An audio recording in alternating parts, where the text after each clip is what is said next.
What is going on? Welcome back or to the channel. Long time no see.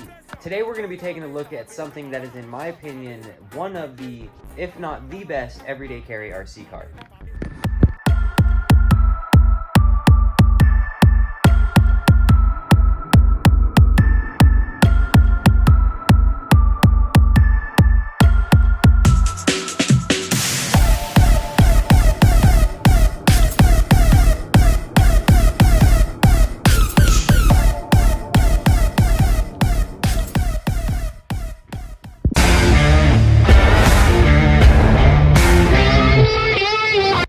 This is a 1/16 scale trophy truck or desert truck made by Arrma, and its name is the Mojave. I got this car without a battery because I really like this black and gold color, but you can get them with a 2S battery. However, these cars can run a 3S battery, and it turns them into an absolute little terror. They will shred tires, as you'll see here in this next clip. One of the things that scores huge bonus points with me on the Mojave, they all have little dudes. Traxxas with their slashes, they're all like a hard body, no drivers, no little dudes.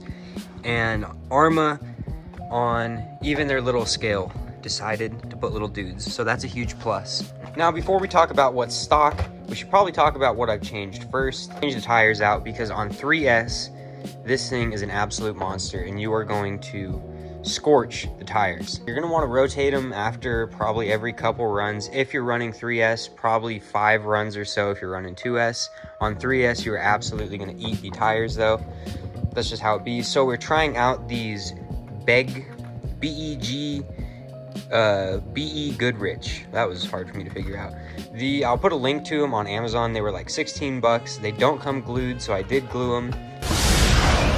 Ah, the craggle! As you can see, these tires are a bit bigger, so that's going to put a little bit more stress on the drivetrain, but it should increase our top speed. You do have to cut the body a little bit, and still they kind of hit in the rear.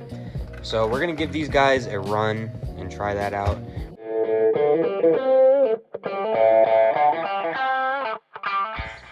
Well guys, it just rained, but I want to take this thing out to the track, so make sure to hit that thumbs up because I think this thing is going to get pretty muddy. Also, this thing is only on 2S, but you can see it rip down the driveway. Yeah, it's wet out there. Plenty of speed on 2S. I do notice a little bit of like cogging if you're stopped in the grass and try to go. You can pin it, and the car really does not like that. It's probably the tires, I'm assuming. Oh man, we could do some mudding. We're gonna have to try to avoid that, or we'll do it. If you guys hit subscribe, we'll hit that. Maybe we'll hit that. But yeah, like I was saying, it might just be the tires doing the cogging,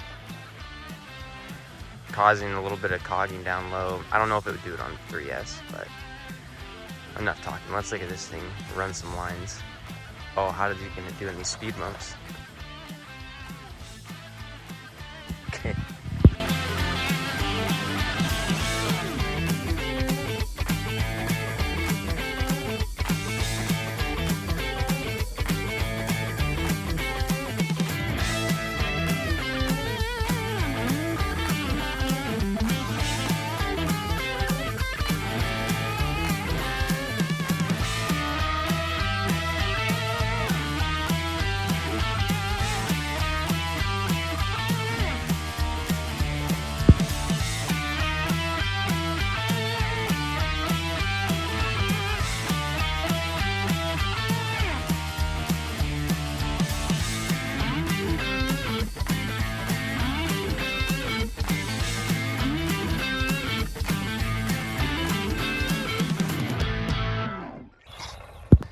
See how it does on this little jump over here.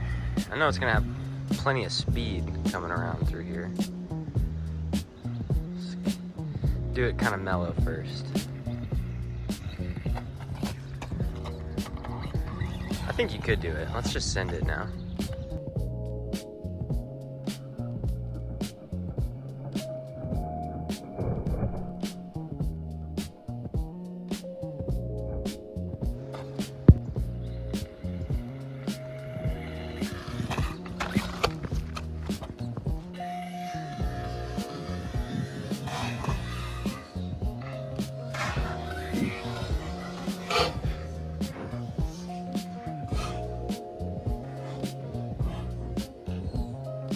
That was kind of rough. Not gonna lie, it was kind of rough. It appears to be covered in goose shit, but I think we're okay, guys. I'm not gonna do that again, but I think we're okay.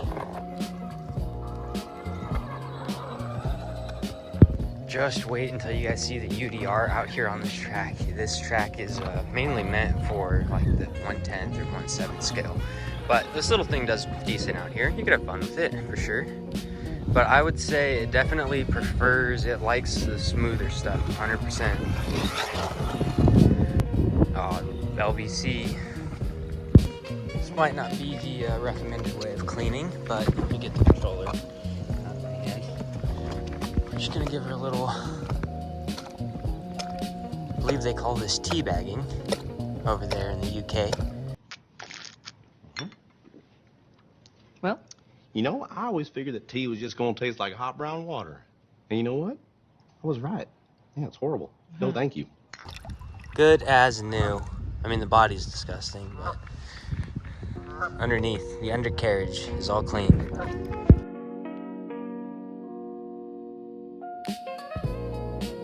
We've also added a light bar on the front and added a little hood scoop there for air to get in, because when we take the body off, you'll see there's a vent right there that if you had a scoop, kind of adds airflow. Pretty nice, because on 3S these cars do get pretty hot. A little light bar in the back, which did get pretty destroyed. It's still in there, it's a little loose, but it works. And then we've also added these mud flaps with the little carbon bracket. Carbon fiber. Pretty cool. There isn't a lot that you can add to these trucks, but the light bar and all of that you can add really makes it look super nice. Now to get the body off, it's super easy. There's a little push button on this side and one on this side. Usually you have to do them at the same time, but not all the time. And I've noticed if you have problems trying to push this in, if one side doesn't want to come unlatched because there's like dirt or something in it, start with the side that doesn't want to come unlatched and then do the other side, and usually you can get it to pop off. Underneath, this thing is bone stock, except I changed the little heat exchange, whatever you want to call it, to red. Everything else is bone stock. I think the rear might need bearings or something in the rear diff. It sounds a little angry on 3S especially. It gets a little loud and vibraty, but as you can see, bone stock. I've bashed it pretty good and haven't broke anything yet. My coworker has the same exact car and he broke the front like bulkhead. So he bashes way harder than I do. Yeah, it's just a great starter platform. It's really easy to work on. The servo is right there under the ESC. It's just those right there. You can take that out, take the servo off. At some point, probably put an Enduro servo in this thing. Quicken it up a little bit, that'll help for sure with the gyro. For the bashing I've done in it, the body is pretty dang strong. I don't think it's gonna be a problem anytime soon with bashing wearing through. And the fact that I had to cut it to make the tires work, I'm not really too worried. You can get the shells pretty cheap, like 30 bucks, and then you take out all the inside, put it on the shell, or you can get a whole assembly ready to go for like 70-ish, 60, 70 bucks on eBay. And then parts are pretty dang cheap, honestly. I think the most expensive part would probably be your electronics, and those are probably not going to fail because Arrma is pretty proven. I mean, everything does get hot. I would say you probably want to upgrade this fan, maybe add another fan somewhere. I had another fan taped and glued right here just to test, and it actually worked great on keeping the ESC and receiver nice and cool. The motor still got hot though, because this fan takes all the heat from here and blows it there, so that's something at some point.